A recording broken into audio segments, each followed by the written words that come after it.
in the last episode, we used a CRM as a way to sort of just demonstrate a couple of things: how quickly it is now to build software, and also this concept of, well, if you don't necessarily want to just create another, create, read, update, delete, crud, CRM, and you need to make sure that your sort of AI is deeply embedded in facilitating the human's work. And that sort of then brought us into this other debate about, should you or should you not, or when should you or when should you not, you know, use all these capabilities to create your own CRM. I mean, I assume you guys have all seen the stocks of Microsoft, Salesforce, and others basically tank despite the fact that they were delivering great financial results. And part of it is this mindset of, oh, wait a minute, everybody's going to sort of build their own CRM now and their own software. So let's tee that up. I don't know who wants to pick that one up and give your initial perspective. Yeah, I've got some thoughts because of how easy it is to start building something and how difficult it is to end up with a polished product. But if you're looking at building something for your internal use, and it doesn't have to be as polished, you might be able to get away with 90% of the features, and that starts to push you more towards, well, maybe I should build this. The other big thing is I think we all, basically as individuals or companies, have subscription fatigue. I don't want to pay another monthly per seat license for whatever the thing is, where I can pay tokens upfront and have a thing that I can use however I see fit, not have to pay extra when I want that one extra feature. We'll build it in for what we need, and it's built to purpose. Now, it's not extensible. You'll have to basically rebuild or have people to build those features, and you have to support it. So there's lots of ongoing costs. They're just different ongoing costs. And depending on how you want to manage that, it could be a good option. But if you're going to now turn that around and make that, oh, we want a customer facing, or we want people outside of the development community to use it, maybe I wouldn't lean so much towards rolling my own at that point. Using third-party software versus building in-house has always kind of come down to opportunity cost and differentiation, right? And I don't think this changes that. It just changes, maybe what those costs are or what the opportunity is to differentiate.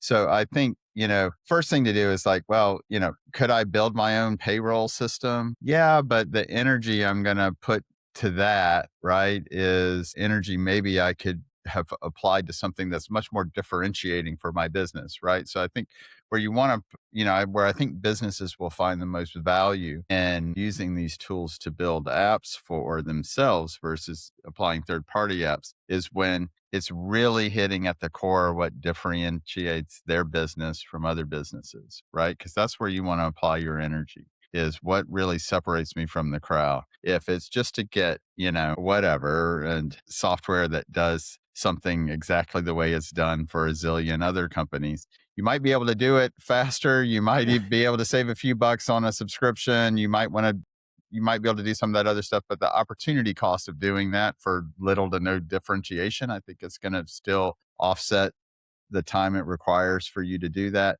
What I think will happen is probably deflation in the SaaS, right? In other words, like it'll be easier for competitors, right, to come and suck the margin out of the other third-party tools that you're using there. Less, so I think that's what's going to be interesting. And maybe that's what's driving some of this SaaS impact on the stock is less that everyone's going to build their own CRM than it's going to be easy for new entrants to come in and pick build off little niches and where pick off little niches well, and yeah. shade people I away. would think about it a couple of thoughts.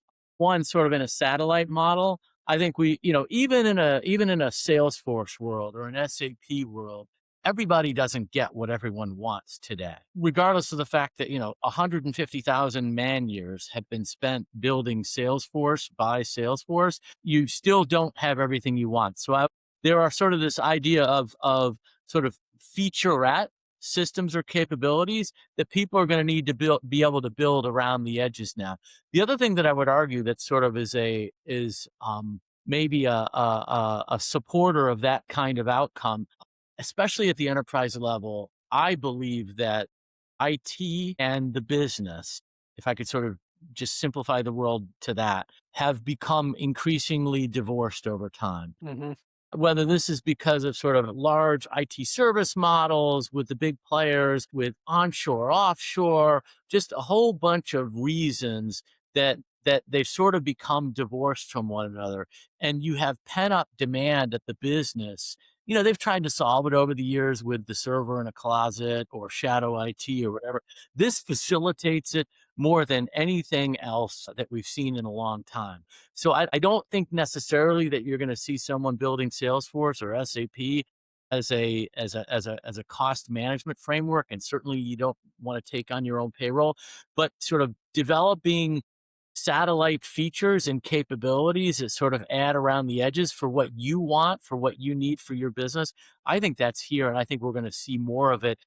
And I think some of it's manifest with it, or it was a manifestation over frustration in that gap between what the business really needs to deliver value and sort of where IT has evolved to sort of standoffish and far away from the business. Mhm.